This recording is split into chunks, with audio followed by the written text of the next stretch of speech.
এ ভাই কই যাও? বলে আমি অমুক এলাকায় যাই, ব্যবসায়ী মালামাল নিয়ে যাচ্ছি, ব্যবসার কাজে যাই। বলে আমাকে সাথে নিবানি? আমাকে সাথে নিলে দুই ভাই একসাথে চলে যাব দূর, বহু দূরের পাড়ি। আল্লাহওয়ালা মুসাফির কুলি নামাজিটা চিন্তা করলো অসুবিধার কি আছে, একা একা যাইমু, এর চাইতে যদি তাকে নিয়ে যায় গল্প করে করে চলে যাবো দূর, বহু দূরের পাড়ি।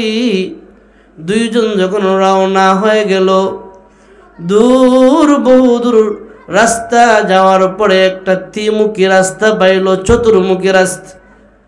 মুসাফির আল্লাহওয়ালাটা যে রাস্তা চিনে ওই রাস্তা দিয়ে রওনা।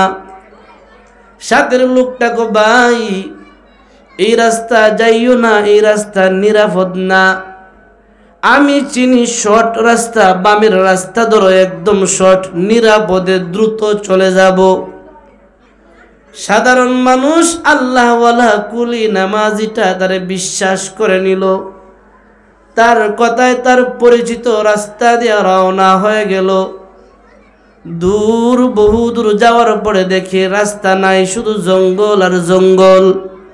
যেদিকেই তাকায় ওই দিকেই মানুষের কঙ্কাল দেখা যায়, কাল্লা দেখা যায়, লাশ দেখা যায়।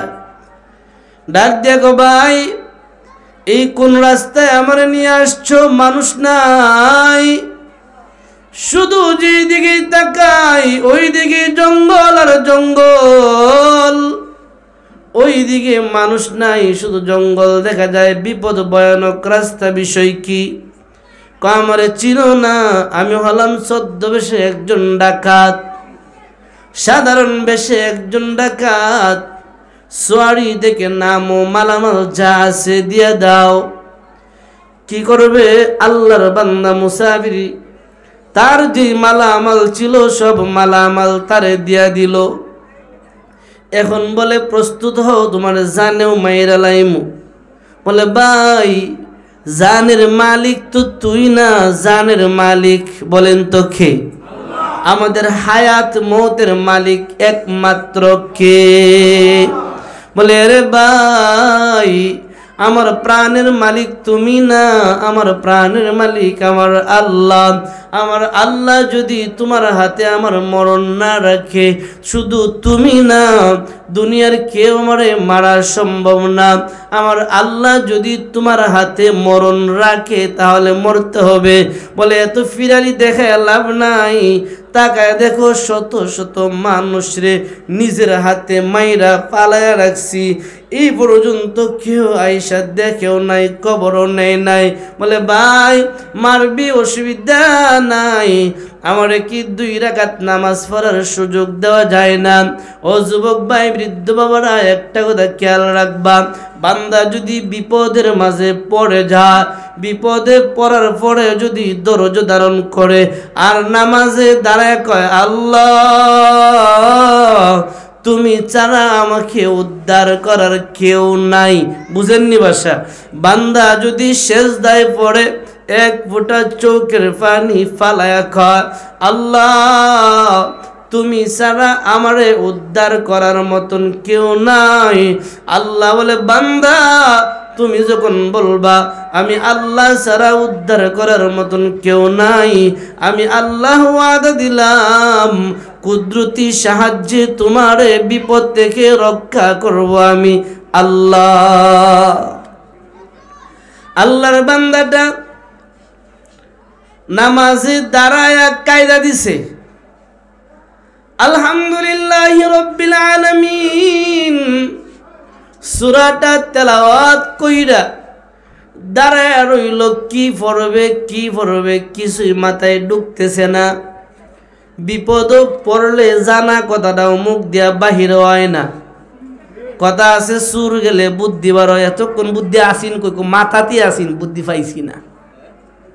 বান্দা বিপদে পড়ে গেলে বুদ্ধি মাথায় থাকে না। তবে আল্লাহ কয় বান্দারা বিপদে ফইরা যদি আমার সাহায্য চায়, বুদ্ধি থাকুক বা না থাকুক রক্ষা করব আমি আল্লাহ। কিতা আপনারা খারাপ লাগতেছে? মনে করুন কষ্ট হইতেছে আপনারা? মাইকের সাউন্ড খালি দিই ভাই, বাহিরে সাউন্ড আছে লাগে না আমার কাছে। যাক, যেমনি আছে এমনি থাকলে চলো, ধন্যবাদ আপনারা রে। আল্লাহ আপনাদের জানে মালে বরকত দেব, বলেন না আমিন। সুস্থতার সাথে ভালো সার্ভিস দেওয়ার তৌফিক দাও আল্লাহ। অবরকার ভাইদের জিন্দিগির সব গুনাহ মাফ করে দাও। কষ্ট পাইছেন দোয়াটা। আল্লাহ, আমরা যারা প্যান্ডেলের ভিতরে আছি, আমরা সবার জিন্দিগির সব গুনাহ মাফ করে দাও। খুশি হয়েছেন তো? আল্লাহর বান্দাটা নামাজ দাঁড়ায়া আলহামদুলিল্লাহি রাব্বিল আলামিন সূরাটা তেলাওয়াত কইরা কইরা চোখের পানি ছেড়ে দিল। কি পড়বে? মুখ দিয়া কোনো তেলাওয়াত আসছে না, পিছন দিক দিয়ে আওয়াজ আসছে, তাড়াতাড়ি নামাজ শেষ কর।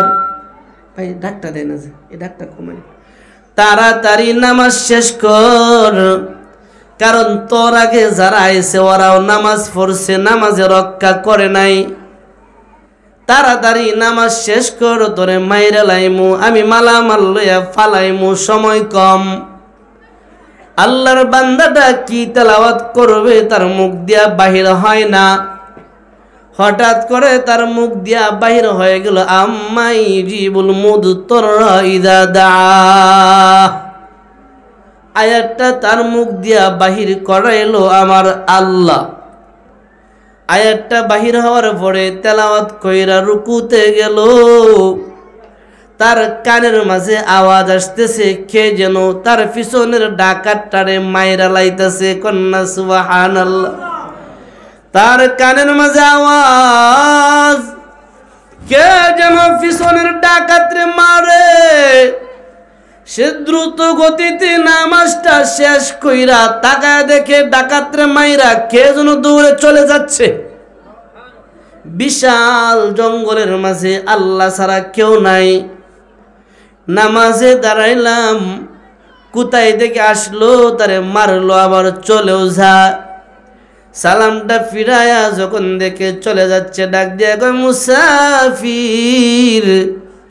দাঁড়াও, কে তুমি, কি তোমার পরিচয়, পরিচয়টা বইলা যাও, অন্যথায় নিজেরে মানাইতে পারবো না। কে তুমি? এই বিশাল জঙ্গলের মাঝে আমার আপন বলতে কেউ নাই, আমি জানি আছে একমাত্র আমার আল্লাহ। বলেন তো আমাদের আপন একমাত্র কে? মুসাফির যখন ডাক দিল, ভাই দাঁড়াও, তোমার পরিচয় দিয়া যাও। ওই আগন্তুক লোকটা এসে গো, ভাই কি তোমারে আমি পরিচয় দিব? আমি তো দুনিয়ার কোনো মানুষ না, দুনিয়ার কোনো মানুষ না, আমি হলাম আমার আল্লাহর একজন ফেরেশতা। এ ভাই, আল্লাহর ফেরেশতা কেমনে আসলা? এত তাড়াতাড়ি কেমনে আসলা? জানো, আমি তুমি যখন নামাজে দাঁড়ায়া আম্মাই জিবুল মুদতররা ইযা দা বলে চিল্লানি দিস, তোমার বুক পাটায় একটা কান্না আসছে, তোমার চিল্লানি আসছে, আর বলছো আম্মাই জিবুল মুদতররা ইযা দা। আমি তখন ছিলাম আমার আল্লাহর আরশের ভিতরে। কন্যা সুবহানাল্লাহ। এরে আল্লাহর গোলাম, আমি তখন ছিলাম আমার আল্লাহর আরশ মহল্লার ভিতরে আমি ছিলাম। তুমি যে মাত্র আয়াতটা তেলাওয়াত করে চিল্লানি দেয়া দিছো, আল্লাহ বলে আয়াতের গোলাম কই তাড়াতাড়ি দাঁড়াও। বললাম লাব্বাইক। আল্লাহ বলে যাও যাও, আমার বান্দাটা বিশাল বড় জঙ্গলের মাঝে বিপদে পড়ে গেছে, আয়াতটা তেলাওয়াত করছে, তুমি যাও, আমি আল্লাহর পক্ষ থেকে তুমি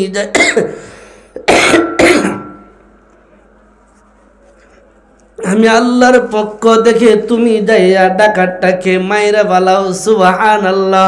জানো আল্লাহর গোলাম, তোমার আয়াতটা তেলাওয়াত শেষ হওয়ার সাথে সাথে আমার আল্লাহ আমারে আদেশ দিয়া দিল, আমি চলে আসছি। জানো আমার নূরের যত ডানা ছিল সব ডানাগুলিরে একসাথে বাড়ি দিয়া ময়দানে আসছি। ফেরেশতা বলে, ফেরেশতা জিবরাইল বলে, আমার আল্লাহ নূরের 600 নূরের ডানা দিছে, নূরের পলক দিছে 600। আমার জীবনে কয়েকবার আমি আমার নূরের 600 ডানা একসাথে বাড়ি দিছি। প্রথমবার দিলাম ইউসুফ পয়গাম্বরকে যখন তার 10 ভাই মিলে কুয়ায় ফালা, শুনছেন আপনারা, বোঝানোর জন্য বলছি। ইউসুফ পয়গম্বরকে যখন 10 ভাই মিলে কুয়ার ভিতরে ফেলে দেয় উলঙ্গ অবস্থা, প্রথমত তাদের সিদ্ধান্ত হলো রশি দিয়া হাটটির মাঝে বাঁধবা, এরপরে আস্তে আস্তে সারবা যেন ব্যথা না পায়, নিচে পড়ে যাক, পরে আমরা রশির ভিতরে ছাইরা দিব, শেষ। বলেন তো এই যে প্লেন সাজাইছে আমার আল্লাহ দেখেনি? আল্লাহ বলে, জিবরাইল প্রস্তুত হও, কাম কিন্তু দুনিয়াতে একটা করতে হইব, প্রস্তুত হও।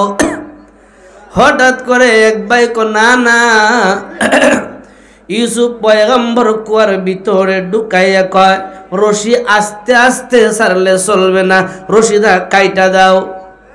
এর মানে হলো রশিটা যদি আমরা কাইটা দিই স্পিডে নিচে পড়ে যাবে, পানির সাথে ওয়ালের সাথে ধাক্কা খেয়ে মারা যাবে, শেষ। বলেন তো এই প্লেনটাও কি আমার আল্লাহ দেখে না? কিতাবের মাঝে উল্লেখ করা হয়, পয়গম্বর ইউসুফরে যখন রশিটা কাইটা দিল, আল্লাহ বলে, জিবরাইল যাও, আমার বন্ধু ইউসুফরে কাইটা দিছে, রশিটা দ্রুত পরে মরে যাওয়ার জন্য যাও। তবে রে জিবরাইল সাবধান, আমার বন্ধুর গায়ে যেন 1 ফোঁটা পানি না লাগে। কন্যা সুবহানাল্লাহ। জিবরাইল কয়, আমি তখন ছিলাম আল্লাহর আরশে মহল্লার নিকটে, অর্থাৎ 7 আসমানের উপরে, সিদরাতুল মুনতাহার উপরে। জিবরাইল বলে, আমার আল্লাহ আমারে বলে, জিবরাইল যাও, আমার বন্ধুর রশিটা কাইটা দিছে, নিচে পড়ে যাবে, সাবধান, আমার বন্ধুর গায়ে যেন 1 ফোঁটা পানি না লাগে। সুবহানাল্লাহ কইদেন না? জিবরাইল কয়, পৃথিবীর মানুষ, আমি জিবরাইল তখন আল্লাহর আরশ থেকে আমার 600 নূরের ডানা একসাথে বাড়ি দিলাম, একসাথে নূরের ডানা বাড়ি দিয়া ইউসুফ পয়গম্বর পানিতে পড়ার আগে আগে আমি আমার নূরের ডানা ইউসুফ পয়গম্বরের নিচে বিছায়া দিলাম। জিবরাইল বলে,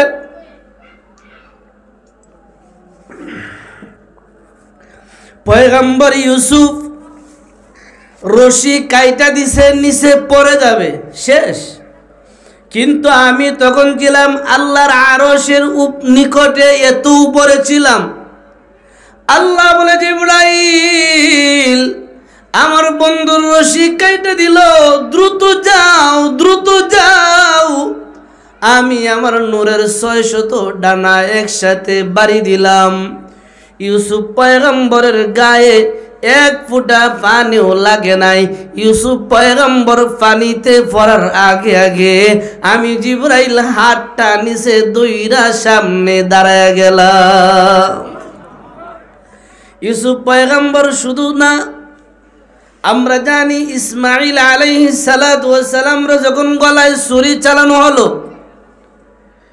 ইব্রাহিম পয়গম্বর যখন ইসমাইল পয়গম্বরের গলায় ছুরি চালায়, এত ধারালো ছুরি, পাথরের মাঝে ডিল মারে, পাথর 2 টুকরা হয়ে যায়, এত ধারালো। আসমান জমিনের সব ফেরেশতারা কান্দে, ও আল্লাহ, এই কি দেখলাম, বাবা হইয়া সন্তানের গলায় ছুরি চালায়, আমরা বরদাস্ত করতে পারি না। সুবহানাল্লাহ কইতেন না? আল্লাহ কয় ফেরেশতারা রে, তোমরাই না বলছিলা মানুষ বানাইতাম না, তোমরাই তো বলছিলা মানুষ বানাইও না। আল্লাহ এখন তাকায় দেখো, মানুষের তো আমি আল্লাহ এমন ইমান দিয়া দিলাম, আমি আল্লাহরে খুশি করতে গিয়া নিজের সন্তানের গলাও ছুরি চালাইতে দ্বিধাবোধ করে না। সব ফেরেশতারা কান্দে আর বলে, আল্লাহ এইটা মাইনে নেওয়া যায় না। এক পয়গম্বর হইয়া আরেক পয়গম্বরের গলায় ছুরি চালা, আল্লাহ এইটা আমরা বরদাস্ত করতে পারি না। ইব্রাহিম পয়গম্বর যখন গলায় ছুরি চালায়া ধাক্কা দেয়, আল্লাহ কয় জিবরাইল যে জায়গায় আছো দ্রুত আগে জান্নাতের ভিতরে ঢুকো। কন্যা সুবহানাল্লাহ। আগে আমার জান্নাতের ভিতরে ঢুইকা জান্নাত থেকে একটা দুম্বা লাও, দুম্বাটা লইয়া যাও মিনার প্রান্তরে যাও, ইসমাইল সরায়া ইসমাইলের গলার নিচে, ইসমাইল সরায়া ইব্রাহিম নবীর ছুরির নিচে আমার জান্নাত থেকে একটা দুম্বা দইরা দাও। সুবহানাল্লাহ। দুনিয়ার মানুষেরা রে, আমি জিবরাইলের আদেশটা পাওয়ার পরে আমার নূরের 600 ডানারে একসাথে বাড়ি দিলাম। একসাথে বাড়ি দিয়া যে দাঁড়ালো ছুরিটা গলায় লাগানো ছিল, ধাক্কাটা দেওয়ার আগে, গলায় ফুজ দেওয়ার আগে জান্নাত থেকে দুম্বা লইয়া ইসমাইল রে দূরে দাঁড় করায়া ছুরির নিচে আমি জিবরাইল জান্নাতের দুম্বা ধরে দিলাম। এর মানে হলো ফেরেশতাদের শক্তি আছে। কি কোন শক্তি দিছে কে?